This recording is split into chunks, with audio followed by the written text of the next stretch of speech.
Greeks are frustrated with the austerity, over austerity, over austerity. It seems to never end for the average Greek worker, or in this case, pensioner as well. People are irate. They're really on the edge. I mean, and none of these measures have seemed to have bailed the country out. Why is Cyprus so confident now this will work? Well, I think the story that the current government is trying to portray is a story that this is the end, this is the last measures, the last mile, as it were, that we have to go through. And after that, we will continue the deal will enable Greece to be included in the European non-austerity. I mean, these are the last measures, and the kind of investment will see the signal, the end signal, and will come to Greece and create more jobs and put an end to this misery, really, that the Greek people is currently going through. Social state accord. Okay, we seem to have some kind of a sound glitch here. Thank you, Mr. Harry Theοχάρης. We'll try you back later. Seems like, or maybe I think we resolved the issue. You know what? I really didn't get a chance because we had to overlap my voice with your voice there. And as far as, I mean, what's the next step for Greeks now? I mean, you know, austerity seems to have rocked the nation, and it seems like these bailouts have yet to work, but lenders are still pumping money into Greece. Isn't this just going to put the country more and more in a hole, though? Seems like we lost. Okay, go ahead, sir. Yes. Yeah. Yes. I mean, I think this is the story. It's a very difficult story to sort of unfold the way the government is expecting. I think that the current measures are really is an overkill as vis-a-vis the targets that the government has agreed to. However, the lack of trust between the lenders and the Greek government is really forcing the play here, and is forcing the lenders to demand more austerity measures.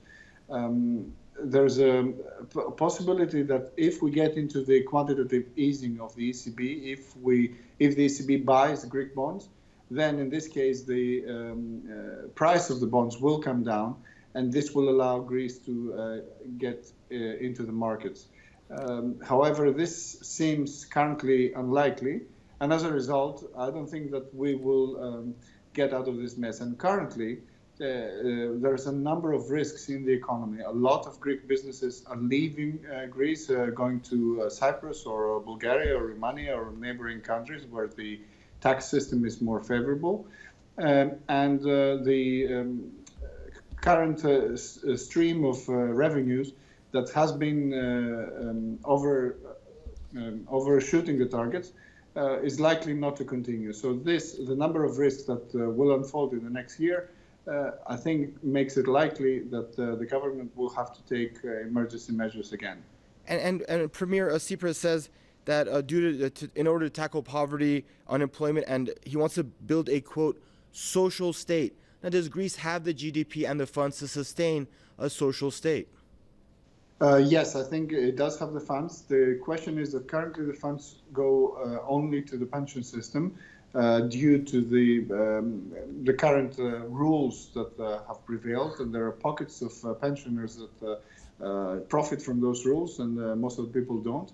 And that does not allow the funds to go to support the families in Greece, so that we reverse the birth rates that Greece currently has, and it's a big problem for the growth of the country, and also to support the unemployed. Unemployment has risen sharply.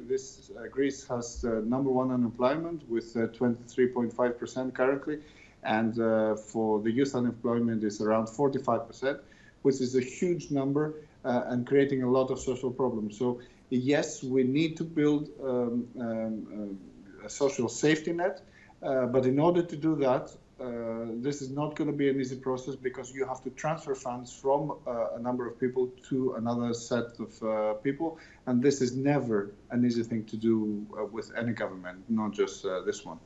Thank you, Mr. Harry Theοχάρης, for joining us, sir, on the program out of Athens, Greek Parliament member.